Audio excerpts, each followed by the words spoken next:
Drowning in scheduling chaos, this video cuts through the noise to reveal which appointment scheduling titan, Booksy or Calendly, truly reigns supreme. First, let's dissect features. Booksy shines with industry-specific tools offering robust point-of-sale. Calendly focuses on simple meeting scheduling with customizable availability. Now, let's talk money.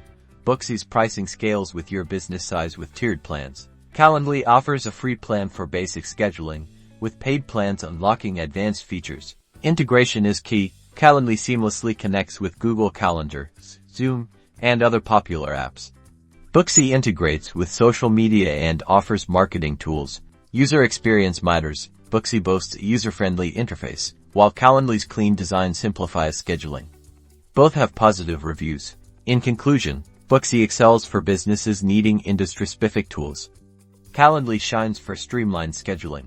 The best choice hinges on your unique needs. Don't forget to subscribe and let us know your favorite scheduling tool in the comments below.